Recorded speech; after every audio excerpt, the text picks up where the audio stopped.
This player for the Montreal Expos was born on Christmas Day, but he was sort of a bonus baby for the Expos in the early 1980s. Although he made it to the major leagues at an advanced age, mid 20s at the time, he pitched one of the most important games in Montreal Expos history, a no hitter. Unfortunately, he passed away of a unforeseen heart attack some 14 years ago. But Charlie Lee, my God, what a talent he was and what an overnight sensation he was with Expos fans of all ages. A lot of people enjoyed his pitching style, enjoyed his hard work ethic, and he became an instant hero to fans of the what I still consider Canada's team of the 1980s. Now, one of the few players born in France to make Major League Baseball. He played the Expos for 80, 84, and 87, and the Twins in 88. He batted and threw right-handed. Lee was drafted 3 times by the New York Mets, the Cardinals, and Chicago White Sox, 75, 76, and 77, but did not sign, decided to go to Memphis State University. He eventually signed with the Expos after being selected in the 78 draft. Now, he wanted to concentrate on his education, and he did a great job on that. He eventually played for AA Memphis Chicks in the Southern League from 78 to 1980, and was selected an All-Star in 79 and 80. After a 9-0 mark and a .84 ERA in his last season in Memphis, he was called to the majors to debut the Expos in the 80 midseason. He finished his rookie campaign with a strong 7-5 record. Now, where he became a household name, he no-hit the San Francisco Giants 4-0 in the second contest of a doubleheader at Olympic Stadium. Of course, the famous fist bump when he won. He was one of only 3 Expos to throw a no-hitter. The others were the great Bill Stoneman, who did it twice in 69 and 72, and El Presidente's perfect game, Dennis Martinez, in 1991. In 82, Leah finished with a 12-10 mark and a 3.24 ERA. His most productive season came in 83, when he collected a career high in victories, 16, strikeouts, 137, and starts, posting 3.12 ERA and 32 mound guidance. Then in 84, Leo was 15-10, set personal marks in ERA with 289, and innings pitched at 224 and a third. He was selected as a National League All-Star, where he was starting a winning pitcher in the All-Star contests. Now, Lee unfortunately suffered arm and shoulder injuries and could not pitch at all in 85-86. He blew out his shoulder. He spent most of 87 rehabilitating in the minor leagues and appeared in one inning for the Expos. A free agent for the 88 season, he signed with the Twins, finishing 7-7 with a 4.85 ERA. In a 7-season career, he posted a 62-48 record with 535 strikeouts and a 3.54 ERA in 923 and a third innings. He added 22 complete games and 8 shutouts and 152 games played, 144 as a starter. Now, he was inducted to the Tennessee Sports Hall of Fame in 1999 because he called Tennessee home.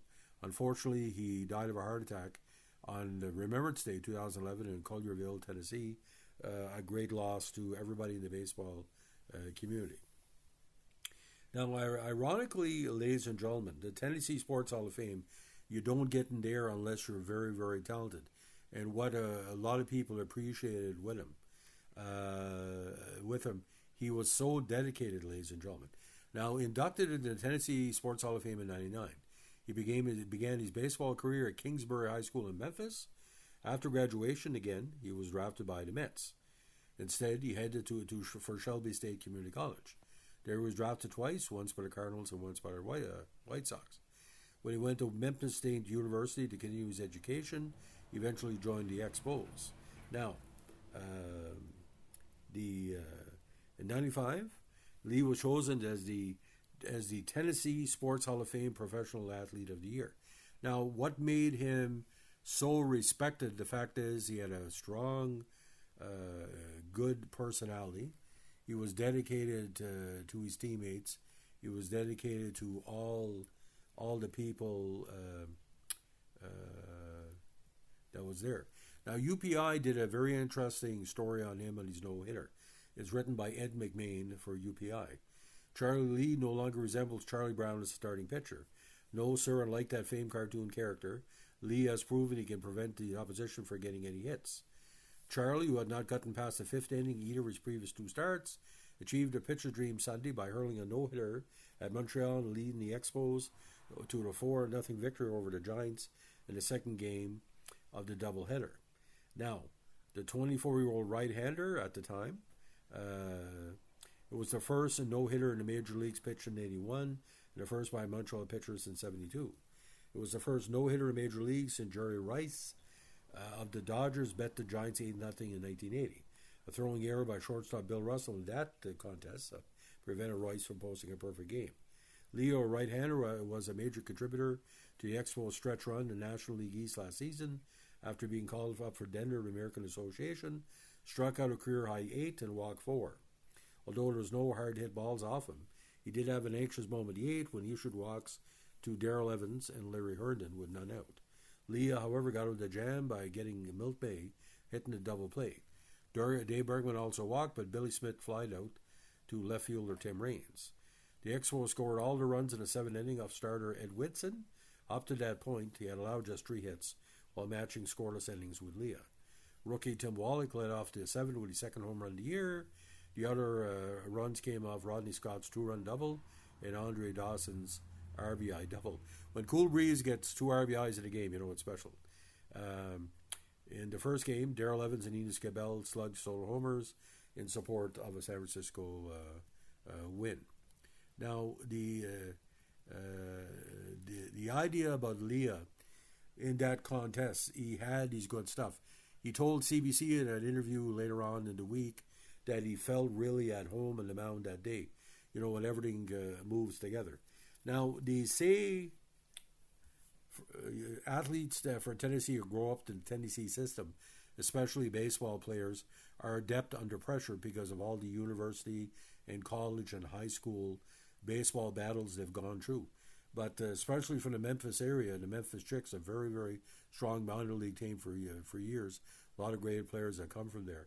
But that was a golden era from Montreal because the loss in the last weekend to the Pirates for Daniel Lease in 79, 1980 loss to the Phillies, and if Ellis Valentine would have stayed into that 81 season, he probably would have made the World Series. He knocked off the Phillies and lost, in a terrible Game 5 incident where Monday on Monday.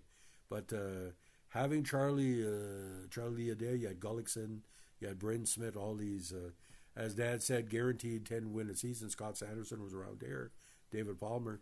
It was a great pitching lineup, and Jeff Reardon, in relief and stuff like that. So, ladies and gentlemen, Charlie, I'm sorry I didn't do a podcast on before. We really loved him in Canada, and his loss was felt by the whole nation.